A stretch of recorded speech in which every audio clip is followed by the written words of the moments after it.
Welcome to Pressure Point. I'm Brad Newcombe. To be homeless would be to be without any source of strength or security. And where would you turn?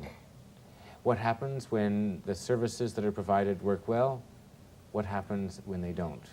With me to talk about these concerns are two of the service providers for people who are homeless in Vancouver. I'd like to welcome Judy Graves, who is the manager of the Tennant Assistance Program for the City of Vancouver, and John Van Luven, who is the executive director for the St. James Community Services Society in the downtown east side. Welcome to both of you. Just before we went on the air, you were beginning to tell me, John, about a story that you have emergency shelter in the downtown east side, and that at 2 in the morning you had to turn away a mother and children. Tell me. We have an emergency shelter for women and children, mainly leaving abusive situations, but there are very few shelters for women and children in the city of Vancouver. We're one of the very few that accept the children. And we have 36 beds, and of course our occupancy rate is very close to 100%. And sometimes you just can't squeeze more people in. And all you can do is you bring people in and you start phoning around to the other shelters at 2 o'clock in the morning. Were they able to find somewhere? We were able to find them a temporary room at another shelter. There were 3 children and the mother. And what ages were the children? How old were they? One of them was months. The others were under school age. How did they end up on the street in Vancouver without a place to stay at 2 in the morning? The mother makes a decision that, no, you just can't put up with this anymore, and the first opportunity you get, you bundle up the kids and you just go.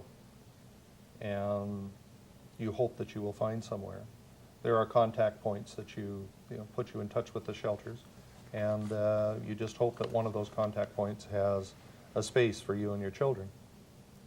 Okay, when I began this show, I talked about how, so if any of us were to find ourselves homeless or having to escape our home, I don't know where I would go. I would probably be in such an emotional state that it would be just impossible to figure out. You described that as a situation that didn't go well. The service isn't provided, right? Or is an emergency bed like that, is that something that goes well? It does. An emergency situation doesn't go well. It's just, that's the nature. You hope you can find the resources available. There just aren't enough resources to handle the volume of crises that occur in the city on any given night. Mm-hmm. So this is happening, this is being replayed over and over and over again every night? Every night. Really? And so some of you are confronted with it daily, and the rest of us sort of just get up and don't think of it. Although a surprising number of people do think of it, because for every homeless person that we see on the street, there is a whole extended family. There are the people who used to be friends. There are a lot of people out there who care but are helpless to provide for a person whose problems are too deep. Could you say a little more about the problems are too deep? Because I think we all know what it's like to have friends or acquaintances where life gets pretty difficult and you'd like to be able to sort of reach out and help, but you might sink yourself if you get that far. So say a little bit the depth of the problems you're talking about.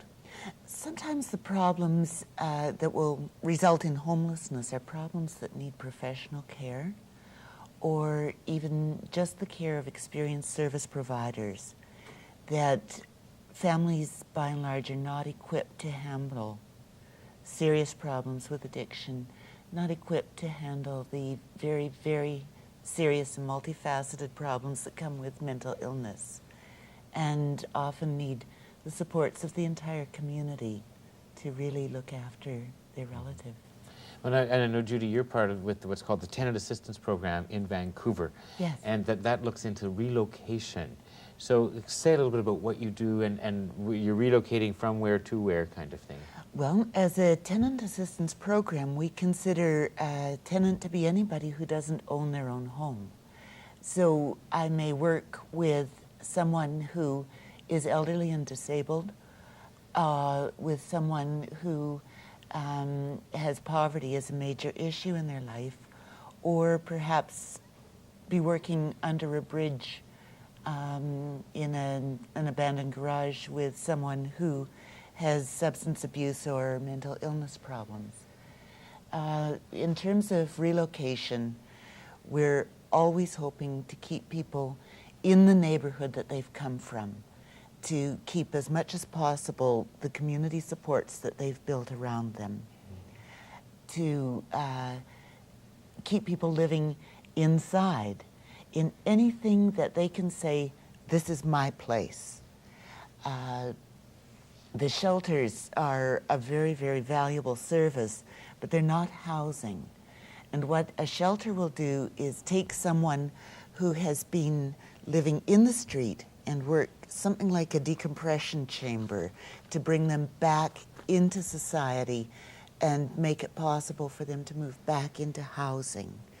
A shelter will also catch someone that has fallen out of the housing system and is on the verge of being virtually homeless, of living in the street. And before a person will have come to that point, very often they will have spent months and even years being passed from relative to relative, from friend to friend, on people's couches, inside, outside, doing everything they can, until by the time that they have actually come to live in the street, they are hurt and bitter and alienated to such a degree that it's really difficult to move them back in again. So is that something that you do at the St. James Community Services Society, help people to get back in to a healthier sort of home housing situation? Yes, we provide a housing alternative for many residents, most of them who are suffering from ongoing mental illness. And we try to look at the whole client, not just whether or not they need a roof over their head, but what services do these people need to be able to live in a community. And we try to provide a whole range of services built into our housing. We help them with their financial management. We provide home help for people who just need that extra little bit of help to be able to remain out on their own in a home that they've established. We have staff to make sure that people, for example, take their medications on a regular basis, which keeps them stable and keeps them in the community and keeps them from being a problem to their neighbors and to everybody else. Now that's when they're with you in your community services, That's right? correct. What about when if someone needs to have someone, as a staff person, give them medication? Are they ever going to be able to sort of function on their own? Like, are some of the special needs for the homeless sort of so great that it makes it impossible, or almost impossible, for many of them to be housed? I don't think it makes it impossible. I think that we all need a certain amount of assistance to get through our daily lives. Right. We drive to work. We need people to build the roads so that we can get to work. Right. We need a location to work, so we need electricians to put it in. We need people to build the building. Some of the people, their needs are far more basic than our needs, and they just need people to help build those little bridges to help them across the problems that arise in their daily lives. For some of them, getting up, eating a proper meal, and taking a walk around the block can be a very major achievement when they've been in a mental institution for the last 25 years. Mm-hmm. So we try to help people be as much as they can be, depending on everybody's needs. I can imagine that it's, I know that people who are labeled as mentally ill, suffer from some kind of a disorder. That's one situation which is very difficult. I can also imagine people being homeless because you've lost your job, you didn't save enough money, whatever, there's a bunch of personal crises in your life. And I can imagine if I was homeless, it wouldn't take very long that psychologically I just would have a very challenging time getting back on track. I think I'd get so depressed or so angry. And you lose your motivation. Oh, totally. Yeah. So how would you help me in that situation, if that was me or anybody else, the people who are in that situation? Like what kind of program and service is provided there? For you or for you, Judy? Well, Go ahead. okay. If you found your way into the doors of St. James Community Services, you would be helped. They would quite likely either have a program that would help establish you on the track to finding whatever it was that you needed to become self-supporting again, or they would know who would. The same would happen if you found your way into the door of the shelter at Lookout or into the Salvation Army Services. Right. If you were not so fortunate, or if you lived in an area of the Lower Mainland where those services were not available, Right. you could live outside for a very long time. And gradually you would lose your ability to function at all. You'd lose your desire to stay clean. You would lose your interest in brushing your teeth and combing your hair. You would have a terrible time finding a way to do laundry because you can't go to a laundromat, take off all of your clothes, wash them, and then put them back on. You would likely find yourself living in the little vestibules around bank machines, and then progressively finding yourself outdoor spaces until you lost your trust in absolutely everyone. At that point, it would be very, very difficult for us to move you away from homelessness and back into a warm bed. Oh, that's awful.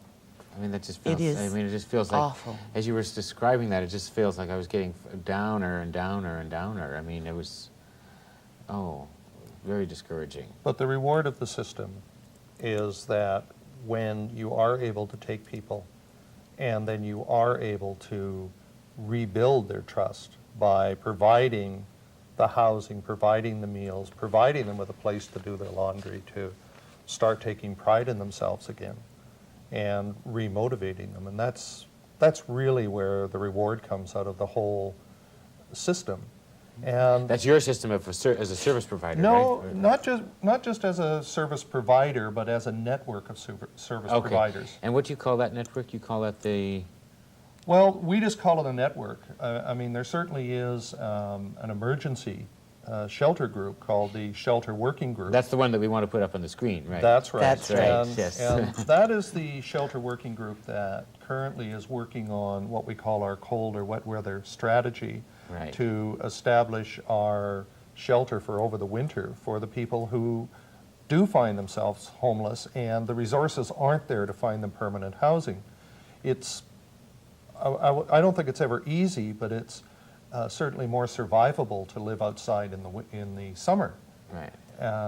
However, when we start to get the cool and damp nights now, we remember last year being hit with a very unseasonable snowstorm in November. Where do you turn all of a sudden when you don't have anywhere to go?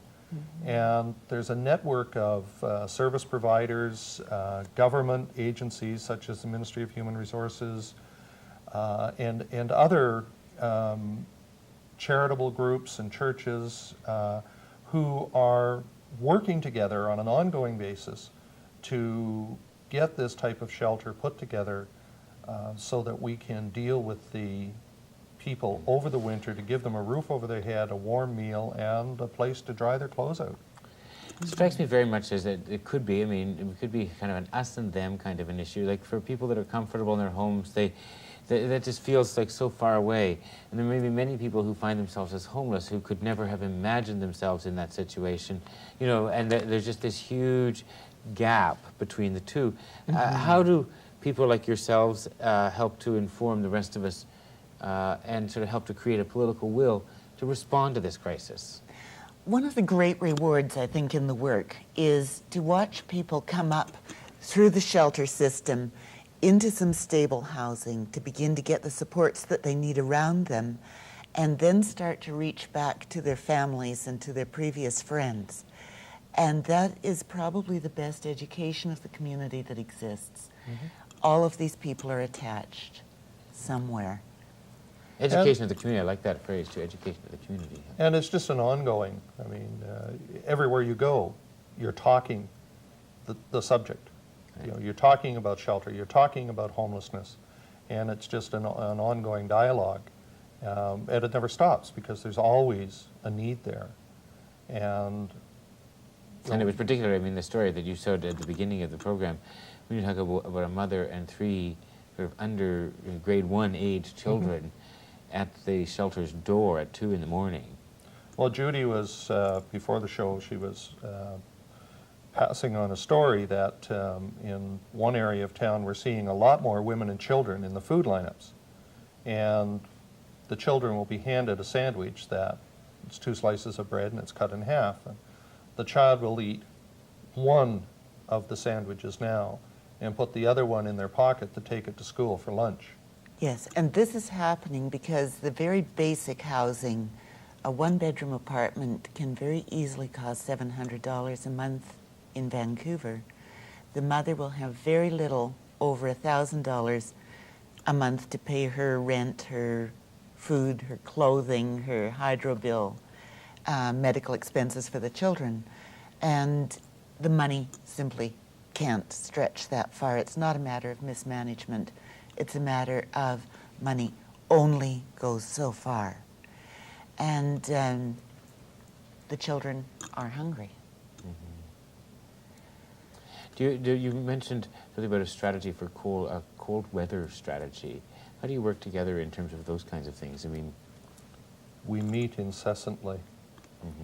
And Yes. And when you say we meet, who is we? Who is we? We would be John Van Luven, who is the executive director of a social service agency. We would be Kieran O'Shaughnessy, who is the executive director of Lookout. We would be Doug me. Pete, who's the manager of the Dunsmuir House for Salvation Army. There would be Judy Graves, City of Vancouver. There would be representatives from the Ministry of Human Resources. There would be private funders who would get involved, such as the Real Estate Foundation. Yeah. Okay, so that's a very impressive group of people that you've gathered that are meeting to look ahead, to anticipate cold weather in one Yes. of Canada's largest urban centres and how to help the homeless. I mean, can you say a little bit about how you bring these people together and where you're going to go with this? I mean, The dialogue, as John said, this is an incessant dialogue. We're on the phone with each other at least 2 or 3 times a week anyway. We have meetings throughout the year because we know winter is coming. We prepare to lobby government. We hope that other people will lobby government as well. Will phone their MPs, their MLAs.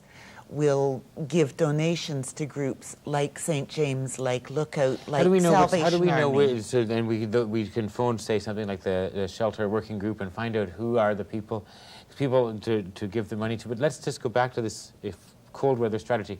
Okay, there's a big snowstorm on November the 5th, a freak snowstorm Yes. in Vancouver. What happens? How do the people who are on the streets find their shelter so quickly? What we do as a group is to get something open as quickly as possible. And then we work with the network. Everybody in Vancouver who works out on the street will be out telling the people that they know are on the street where they can get inside, how to get there, picking them up in their cars and driving them. The police are extraordinarily helpful and will go out and into the squats and let people know What are the so squats? that they can come in. Squats are abandoned buildings where people, usually young people, often very, very young people, will live sometimes in a burned out building, sometimes in a moldy, old, cold, dark, very dangerous Well, situation. and of course, if it's dark, you light it with candles, and I suppose it risks the That's fire what and all causes the kinds of fires things, those in the kinds of squats. things. How many people would be living in squats in Vancouver? There's a great I don't even know whether we could count them They- all because you don't find them all. There's quite a variety of estimates. I believe at this time there are approximately 85 people that I am aware of that are living in squats in the Lower Mainland, and this would be it, as far as Surrey. Right. I'm sure there are many, many more. Right. And there is simply no way to find out. Yeah, because if they see you coming, they're gone. And, Right, so and it's- they disappear until you're gone, and then they will come back again. But it makes perfect sense to stay in one. I mean, I'd much rather stay in a squat than be outside on the beach or in a park.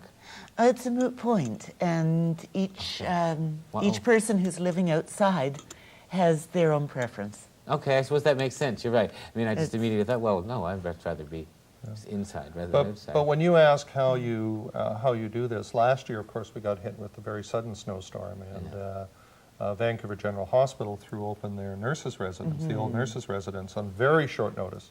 It was a totally unsuitable building, but like you say, it was certainly preferable to standing out and being covered up with the snow. But now, and freezing. my other reaction is, I think it's great that you've got a group of people that are looking for a cold weather strategy. I mean, I think that's fabulous, that we anticipate and know there will be emergency situations for people without shelter. And that's why we hope that we don't get hit with the sudden, what's happening type program. That What it's about the planned. longer term issues that, I mean, there's always going to be homeless people, and that maybe not always, but we don't want there to be, but there are going to be for the foreseeable future.